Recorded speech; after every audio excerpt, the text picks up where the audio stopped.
Hey everybody, hope you're all doing well. My name is Steven, and this is the Storytime channel. Today we have some I Don't Work Here Lady stories, and our first story of the day is by Wineri. The time I made someone question their sanity. Asked me to help out our sister store for a few hours one day. Hours are hard to get at Good Thrift, and I need money for college classes, so I tell him, sure, I can go. My job is to stand by the door and make sure people have masks on. I clock in, meet the manager Susan, and that's about it. I'm not introduced to any of the other workers, and my shift is so short it's not like I need to make friends. I'm literally there for 3 hours and then told I can go home. During my short time as door guard, a woman, Crazy, comes into the store not wearing a mask.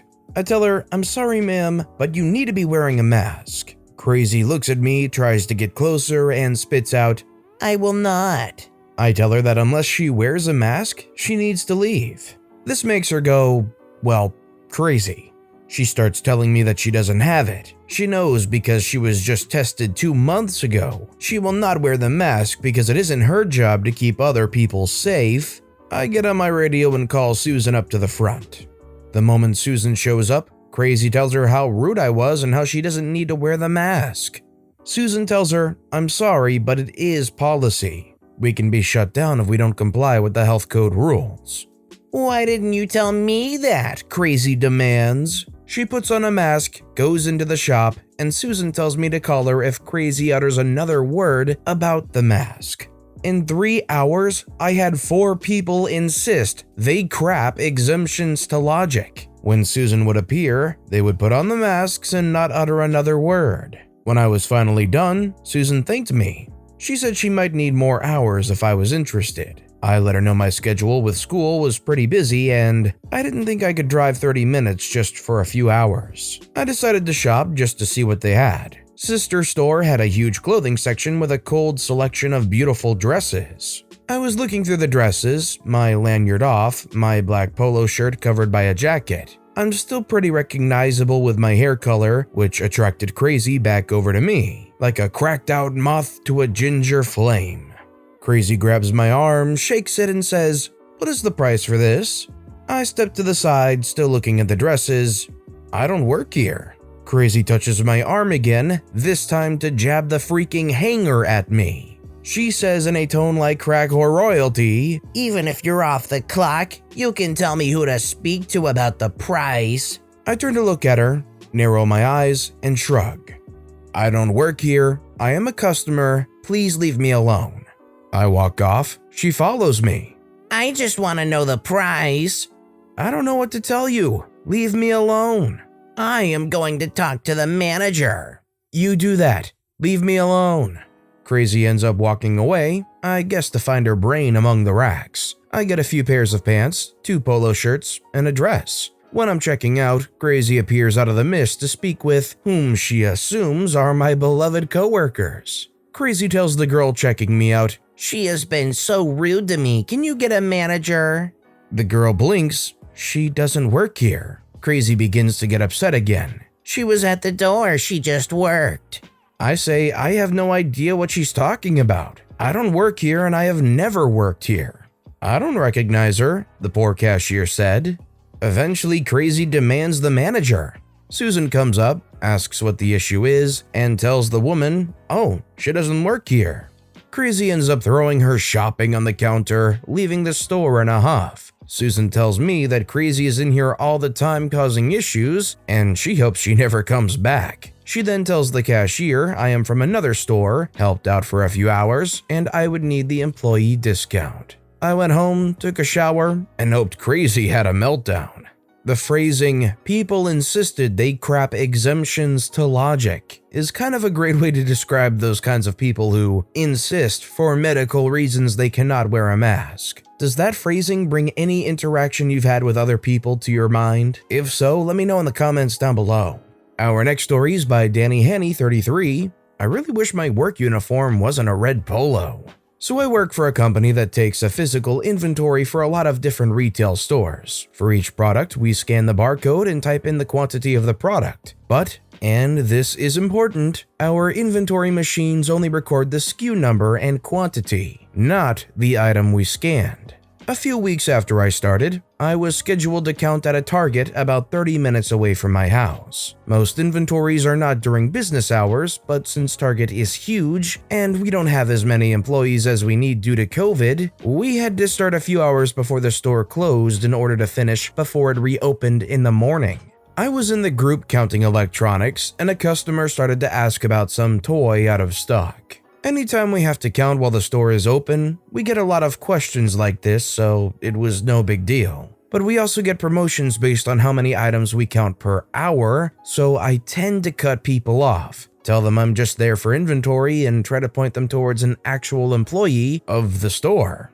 Well, when I cut this lady off, I couldn't find a Target employee near us, so I suggested going to customer support and returned to my work. After a few more scans, she tapped my shoulder and said, "Well, if you're doing the inventory, your machine should know if the toy is in stock." Which I guess is a fair assumption. So I explained that my machine only has inventory of areas that I have personally counted, and I have only done electronics so far, but Target employees should know what's in stock. With this, she stormed off looking angry with a grumpy toddler in tow. I returned to my work, trying to catch up to the counting rate, when a few minutes later I hear her annoying voice again. I turned to see a confused Target manager and a now crying toddler in the annoying mom's cart. She had apparently told the Target manager that one of his employees was extremely rude to her and made her son cry by ruining his birthday. This got the attention of my manager, and she started walking over. This lady kept complaining about the toy, her son, and even my purple hair before she let anyone say something. When she finally shut up, my manager asked me what happened, and I explained how she asked me a question for Target employees, so I pointed her to customer support. Which made annoying mom retort, "This lazy kid wouldn't help me, so Target needs to fire her." The Target manager tried to tell her that he can't fire someone who doesn't work for him, but could try to help her find the toy. But annoying mom just stormed off and said, "If Target's going to hire these type of people, I will never shop here again." The Target manager went back to helping with the inventory, and I tried to apologize to my manager, but she stopped me and said this happens at Targets all the time, so it was no big deal. On the bright side, I got to take an early break and my manager reset my counting rate. The unfortunate thing is OP had to deal with that. The fortunate thing is they actually got some perks out of it. Probably wouldn't want to deal with that every day, but not necessarily a situation you want to complain about in retrospect. Our next story is by Variable851. "Ma'am, you sound anxious." This interaction happened 4 days ago.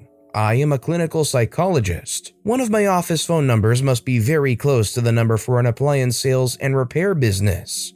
I know this because once or twice per month, I walk into my office and see a message flashing, and when I check it, it is always someone complaining that a delivery driver has not arrived yet, or that they waited all morning for service for their washing machine, etc., and no one came. This has been happening for 5 years. I've never been in the office when a call came in though. Until last week, that is. The phone rings and I answer it, but before I can say anything beyond hello, a woman launches into a tirade about a scheduled repair not showing up for the second time and how she wasted 2 days at this point. Blah blah blah. So by force of habit, I comment that I can tell she is upset and I validate her right to be upset with the situation.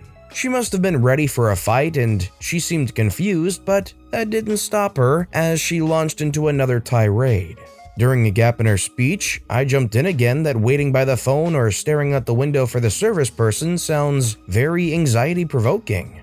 And she replied it was. So I suggested we both take a few nice deep breaths to slow everything down. She seemed really caught off guard, so I guided her through a few deep, slow breaths, and she actually did them. Sounding calmer, she says, "Well, what are you going to do about my broken dryer?" At which point I politely replied, "Probably not much. You called the doctor's office by mistake, but I do hope that you get your dryer settled." She was very apologetic. She did ask if I knew the correct number, to which I responded that I didn't, but I could tell the number that it isn't.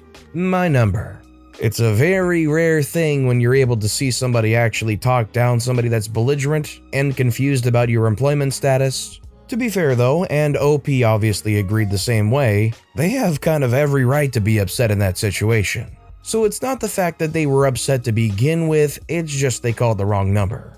This next story is by Snoo Hedgehogs 3419, used to catch illegal fishing. Background: I worked at a now out-of-business pizza chain, mascot was a monster, and I enjoy fishing as a form of relaxing.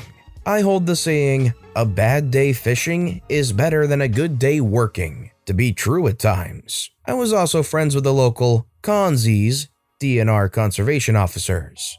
I had a day off from work during the summer a few years ago and decided to go to a local flood control dam for a relaxing day of fishing. I had been at a section of the river just down from the spillway for around 20 or 30 minutes when I heard that the Consies were checking for licenses and illegal tackle.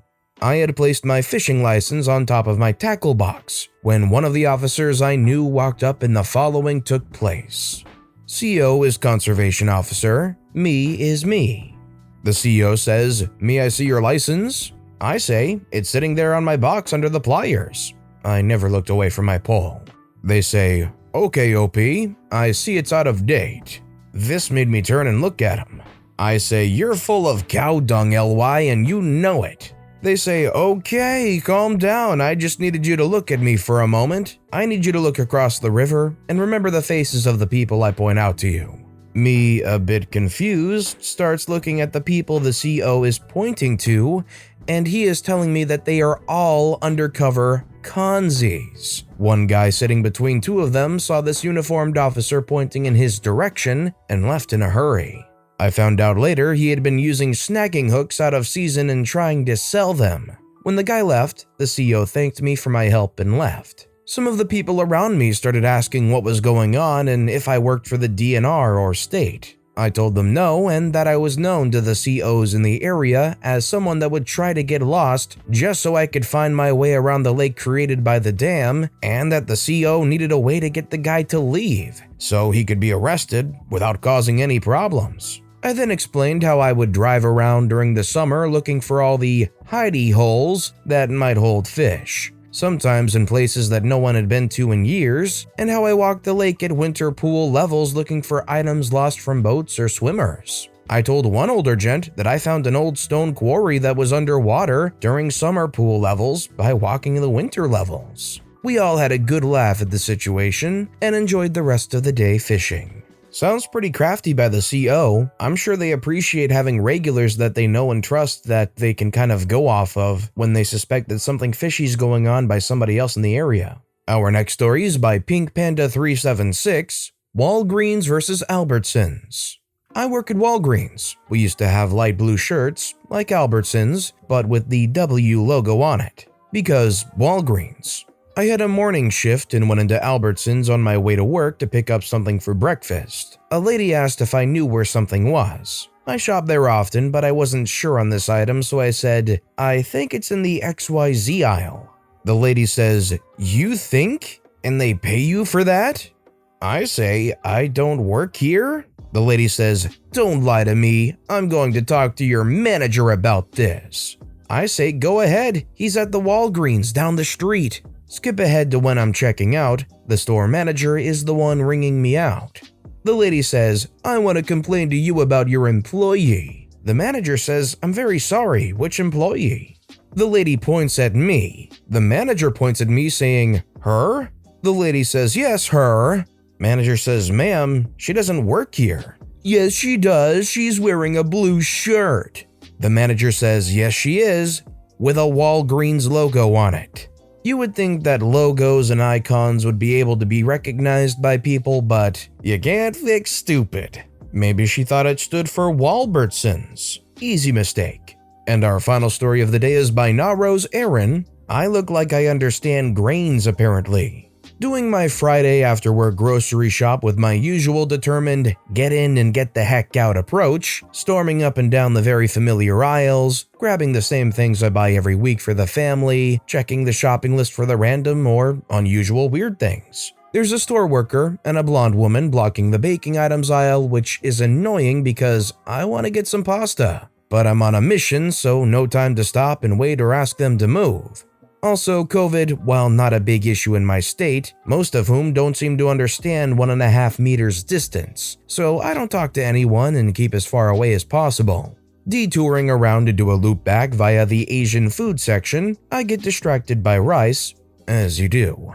The blonde woman from the baking aisle approaches me and politely says, "Excuse me, do you know what unintelligible is?" I figure she's looking for mirin, which we are near to, but didn't really catch it, and it didn't sound a whole lot like mirin. I ask her, "I'm sorry, can you repeat that please?" I said, "Do you know what millet is?" I say, "Oh, right, yes, millet is a type of grain." She says, "Do you know where I could find it?" I say, "I'm not really sure, I don't work here." She says, "I know, but I thought you looked like you would know what millet is, and my daughter has just been diagnosed with gluten intolerance, so I need millet to grind up." I say, okay, it's probably in the same aisle as flour, but it's pretty obscure so they might not have any." I'm not sure what vibe I was giving off in my head-to-toe black shirt and pants casual corporate, but evidently it makes me look like I know grains, and I kind of feel complimented by it. I'm glad somebody could say it. There's just too many choices of rice, man. Anytime you go to the store anymore and you go past the rice, you have to stop and look at all the choices. But anyways, I'm just glad that this wasn't a overly stressful situation for either person. But with that being said, that's all the time we have for today. So if you have a favorite story of the day, let me know which story and why in the comments down below. But besides that, if you enjoyed the video, please consider giving it a like, and if you haven't, subscribe and turn notifications on so you'll never miss an upcoming video. No matter what you do, whether it's just viewing the video, liking, subscribing, turning notifications on, I appreciate the heck out of it. Every little thing that you do helps the channel grow that much more, and I can't thank you enough for it. So until next time, I hope you all have a wonderful day, and I'll be right here next time on the Storytime channel.